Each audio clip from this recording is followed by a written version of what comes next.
Betting app కేసులో విచారణకు రావాలని ఈడీ పలువురు నటులకు నోటీసులు ఇచ్చింది. ఈ క్రమంలో రేపు విచారణకు రావాలని హీరో రానా దగ్గుబాటికి ఈడీ నోటీసులు ఇచ్చింది. అయితే విచారణకు సమయం కావాలని రానా కోరారు. షెడ్యూల్ ప్రకారం షూటింగ్లు ఉండడంతో విచారణకు హాజరు కాలేనని తెలిపారు హీరో రానా.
బెట్టింగ్ యాప్ కేసులో విచారణకు మరికొంత సమయం కావాలంటూ కూడా హీరో దగ్గుబాటి రానా సమయం కూనట్టుగా తెలుస్తోంది. రైట్, దీనికి సంబంధించి మరిన్ని పూర్తి అప్డేట్స్ మా కరెస్పాండెంట్ ప్రవీణ్ అందిస్తారు. ప్రవీణ్.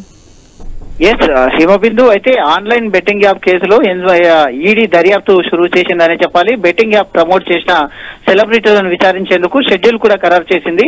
ఈ మేరకు రానా దగ్గుపాటి, ప్రకాష్ రాజ్, విజయ్ దేవరకొండతో పాటు మంచు లక్ష్మికి కూడా సోమవారం సమన్లను జారీ చేసిన నేపథ్యంలో ఈ నెల 23వ తేదీన దగ్గుపాటి రానా, 30వ తేదీన ప్రకాష్ రాజ్, ఆగస్టు 6న విజయ్ దేవరకొండ, 13న మంచు లక్ష్మి విచారణకు హాజరు కావాలని ఆదేశించిన నేపథ్యంలో పాన్ కార్డ్ సహా బ్యాంకు లావాదేవీలు, లోన్స్ యాప్ కంపెనీలతో అగ్రిమెంట్లకు సంబంధించిన డాక్యుమెంట్లతో ఉదయం 11 గంటలకు బషీర్బాగ్ లోని ఈడీ జోనల్ ఆఫీస్ కార్యాలయంలో హాజరు కావాలని సూచించిన నేపథ్యంలో పంజగుట్ట, మియాపూర్, సైబరాబాద్, సూర్యాపేట, విశాఖపట్నం లోన్ యాప్స్ పైన నమోదైన వేరువేరు ఎఫ్ఐఆర్ల ఆధారంగా ఈడీ అధికారులు అయితే విచారణ చేస్తున్న సంగతి తెలిసిందే. లోన్ యాప్ ప్రచారకర్తలుగా వ్యవహరించిన నటులు, సోషల్ మీడియా ఇన్ఫ్లుయెన్స్, సినీ హీరోలకు విజయ్ దేవరకొండ, రానా దగ్గుపాటి సహా మొత్తం 29 మందికి అయితే ఎఫ్ఐఆర్లు చేసింది. ఈ క్రమంలోన విచారణకు షెడ్యూల్ కూడా సిద్ధం చేసింది. ఈ నేపథ్యంలో ఏపీ, తెలంగాణలో జంగ్లీ రమ్మీ, A23, ఫెరిమాచ్, లోటస్ 365 సహా ఇతర ప్లాట్ఫామ్ లో ఉన్నటువంటి 29 మంది సెలబ్రిటీల పైన ప్రమోట్ చేశారంటూ కూడా